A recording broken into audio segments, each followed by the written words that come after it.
രാജ്യം നടുങ്ങിയ പഹൽഗാം ഭീകരാക്രമണത്തിന് ഇന്നലെയോടെ ഒരു വർഷം തികയുകയാണ്. ഈ വേളയിൽ അയൽ രാജ്യമായ പാകിസ്ഥാന് കർശനവും എന്നാൽ പരോക്ഷവുമായ ഒരു മുന്നറിയിപ്പുമായി രംഗത്തെത്തിയിരിക്കുകയാണ് പ്രതിരോധ മന്ത്രി രാജ്നാഥ് സിംഗ്. അതിക്രമത്തിന് മുതിർന്നാൽ ഇന്ത്യയുടെ മറുപടി എന്തായിരിക്കുമെന്ന് വാക്കുകൾ പൂർണ്ണമാക്കാതെ തന്നെ അദ്ദേഹം പാകിസ്ഥാന് മനസ്സിലാക്കി കൊടുത്തിരിക്കുന്നു. ജർമ്മനിയിൽ നടന്ന ഒരു സമ്മേളനത്തിൽ സംസാരിക്കുകയായിരുന്നു നമ്മുടെ പ്രതിരോധ മന്ത്രി രാജ്നാഥ് സിംഗ്. ഇന്ത്യയുടെ ചരിത്രം പരിശോധിച്ചാൽ ഇന്ന് വരെ ഒരു രാജ്യത്തെയും നമ്മൾ അങ്ങോട്ട് പോയി ആക്രമിച്ചിട്ടില്ലെന്ന് അദ്ദേഹം വ്യക്തമാക്കി. ശക്തരായവർ ഒരിക്കലും മറ്റുള്ളവരെ ആക്രമിക്കാറില്ല. എന്നാൽ പ്രശ്നമുണ്ടാക്കാൻ ശ്രമിക്കുന്ന ഒരു അയൽക്കാരനുണ്ട്. അവർ അതിക്രമത്തിന് മുതിർന്നാൽ പിന്നെ ... എന്നാണ് അദ്ദേഹം പറഞ്ഞത്. അതായത് ബാക്കി നിങ്ങൾ തന്നെ പൂരിപ്പിക്കുക. ബാക്കി വാക്കുകൾ പറയാതെ പ്രത്യാഘാതം എന്തായിരിക്കുമെന്ന് അവർക്ക് തന്നെ ഊഹിക്കാമെന്ന് അദ്ദേഹം പരോക്ഷമായി ഓർമ്മപ്പെടുത്തുകയായിരുന്നു. ഇന്ത്യയുടെ എല്ലാ അയൽക്കാരും നല്ലവരാണ്, ഒരാൾ ഒഴികെ എന്നും അദ്ദേഹം കൂട്ടിച്ചേർത്തു. ഇതിന് പിന്നാലെ രാജ്നാഥ് സിംഗ് എക്സിലും ഈ നിലപാട് തന്നെ ആവർത്തിച്ചു പറഞ്ഞിട്ടുണ്ട്. പതിറ്റാണ്ടുകളായി അതിർത്തി കടന്നുള്ള ഭീകരവാദം ഇന്ത്യ നേരിടുകയാണെന്നും എന്നാൽ ഇന്ന് ഇന്ത്യയുടെ പ്രതികരണം വളരെ ഉറച്ചതും നിർണായകവുമാണെന്ന് അദ്ദേഹം കുറിച്ചു.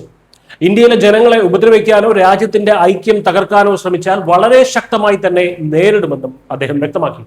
പാകിസ്ഥാൻ പ്രതിരോധ മന്ത്രി ഖ്വാജ ആസിഫ് ഇന്ത്യക്കെതിരെ നടത്തിയ ഭീഷണിയുടെ ഒരു പശ്ചാത്തലമുണ്ട്. ആ പശ്ചാത്തലത്തിലാണ് രാജ്നാഥ് സിംഗിന്റെ ഈ ഒരു ശക്തമായിട്ടുള്ള പ്രതികരണം വരുന്നത്. ഇന്ത്യ എന്തെങ്കിലും തരത്തിലുള്ള ഓപ്പറേഷനുകൾക്ക് ശ്രമിച്ചാൽ കൊൽക്കത്തയെ ലക്ഷ്യമാക്കുമെന്നായിരുന്നു പാക് പ്രതിരോധ മന്ത്രി കഴിഞ്ഞ ദിവസം സിയാൽകോട്ടിൽ വെച്ച് പറഞ്ഞത്. ഈ പ്രകോപനങ്ങൾക്കിടയിലാണ് പഹൽഗാം ആക്രമണത്തിന്റെ 1ാം വാർഷികത്തിൽ ഇന്ത്യൻ ഭരണകൂടം നിലപാട് കൂടുതൽ കടുപ്പിക്കുന്നത്.